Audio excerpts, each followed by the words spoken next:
Hello and welcome to the sixth module of the unit devoted to Ubiratan D'Ambrosio related to ethnomathematics and the development of social justice and citizenship in the project of ICME awardees multimedia online resources, AMOR.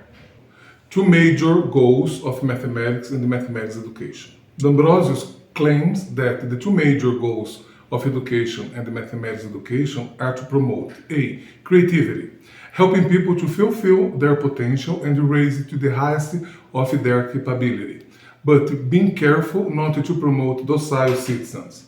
We do not want our students to become citizens who merely obey and accept rules and codes that violate human dignity.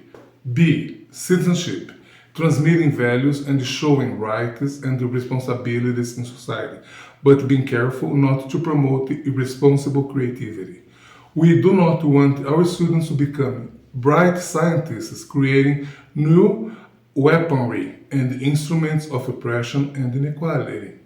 These two major goals guide D'Ambrosio's reflections and the proposals regarding curricular pedagogical actions. For him, curriculum is usually organized in three strands: objectives, contents, and methods, and it is the strategy to achieve these goals.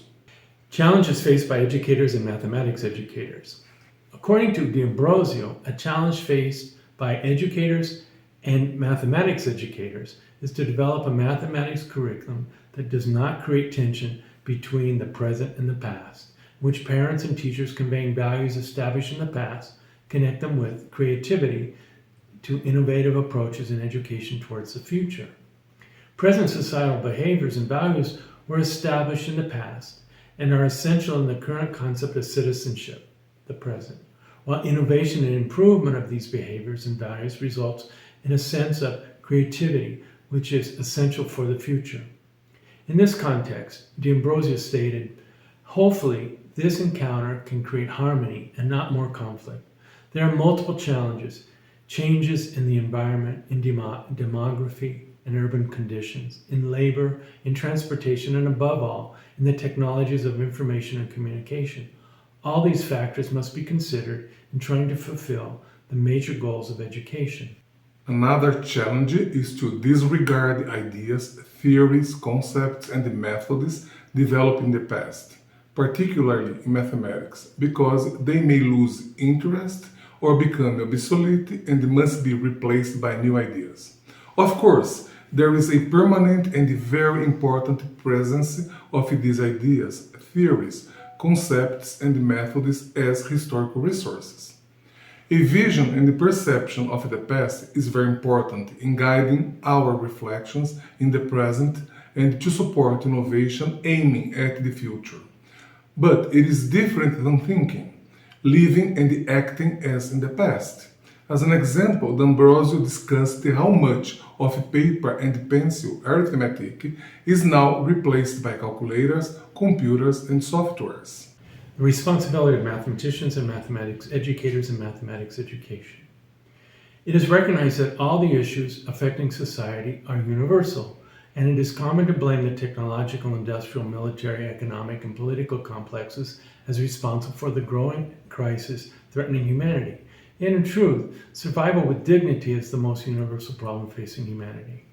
Both mathematicians and mathematics educators are deeply involved with all these issues because mathematics has relied upon the material and financial base for its continuing progress, and it is one of the most universal modes of thought. In this context, D'Ambrosio proposed a major question.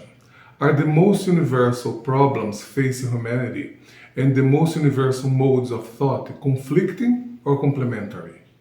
He was absolutely convinced that mathematicians and mathematics educators must be equally concerned with these two universals in order to seek social justice and the development of citizenship.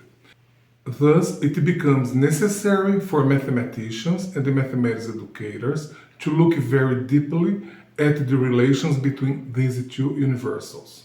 They must accept as their responsibility and priority to pursuit of a civilization with dignity for all, in which inequity, arrogance, and bigotry have no place. The political dimension of mathematics education. The discussion on the objectives of mathematics education is related to A, why teach mathematics, and B, why do we teach mathematics? These questions can be regarded as the political dimension of education, yet rarely we see mathematical content and its methodological approaches examined with respect to this dimension. Indeed, some mathematicians and educators claim that content and methods in mathematics have nothing to do with the many diverse political dimensions of education.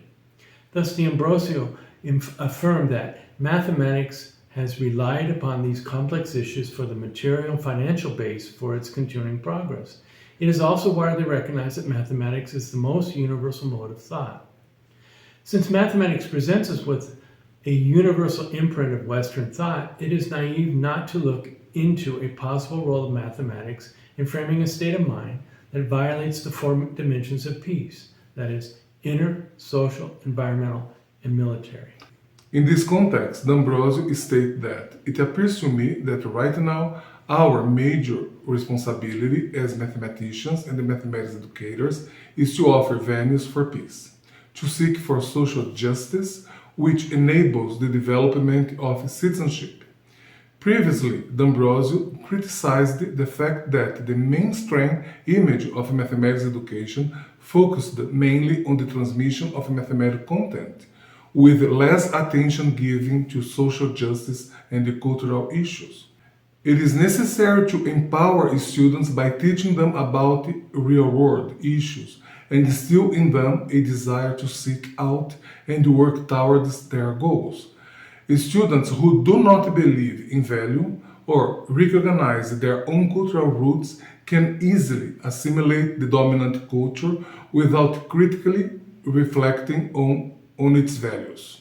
The ethical dimension of mathematics education. The essence of ethics is the recognition that every human being has the entitlement to the equal expectations, rights, and benefits towards progress, which leads us to the development of social justice. As educators, we must recognize that classrooms are considered as small communities, which members of distinct cultures are put together to learn to respect and share opportunities of achieving our expectations and rights. We have to support this with respect, solidarity, and cooperation for all, which is a major factor for equality of life and dignity for all. It is impossible to accept the exclusion of large sectors of the population of the world, both in developed and undeveloped nations. In this ethical dimension, it is necessary to contextualize mathematics, as knowledge emerges from the needs and expectations of the members of communities that come to use it. Teaching for social justice through ethnomathematics focuses on the context of the understanding of mathematical ideas, procedures, and practices developed by members of these communities, which forces confrontations in relation to individual assumptions about truth and knowledge, and which can easily be confused with the right and wrong in mathematics. This environment shows that information may be meaningless unless it is embedded in appropriate contextual understanding. Thus, social justice relies on the relevant political and cultural aspects of mathematics to mediate instruction and encourage exploration, interpretation, and reevaluation of how humanity conceives the nature of mathematics. Ethnomathematics, social justice, and citizenship. Ethnomathematics contributes to restoring cultural dignity and offers the intellectual tools for the exercise of citizenship. It can contribute to the enhancement of creativity and social justice, as well reinforces cultural self-respect, and offers a broad view of humankind. In everyday life, it is a system of knowledge that offers the possibility of a more favorable and harmonious relation between humans and between humans and nature. Currently, the denial of the existence of local knowledge that affects many populations, particularly children, is of the same nature and causes deliberate harm to society. A serious harm is that large sectors of the population do not have access to full citizenship, even to the basic needs for survival. This is the situation in most of the world, even the most developed and richest of nations. D'Ambrosio and the development of social justice and citizenship. One of the main contributions of D'Ambrosio for humanity was his concern about how humanity can pursue peace, social justice, citizenship, and how education and mathematics education in particular can support this objective. His own life history showed us he reflected on peace, citizenship, and social justice, and on how ethnomathematics contributes to development and evolution of humankind. This context leads us to understand that humanity depends essentially on the analysis of his proposed triad: individual, society, nature, and the effectiveness of the relations among these elements. However, it is necessary to avoid that survival and transcendence are used as the roots of conflict and domination, which has developed into confrontation, violence, and the submission of members of distinct cultures. Therefore, D'Ambrosio's search for peace, the development of non-killing mathematics, is also related to the expansion of social justice and citizenship. Thus, D'Ambrosio's personal life and professional and academic achievements are responses to achieve this objective and serve as an example as to how to lead a life like this. In other words, he walked the talk. Next, in Module 7, we will discuss ethnomathematics and ethno-X, polysemic approaches of ethnoscience and ethnomathematics. Thank you very much for your attention. Thank you very much.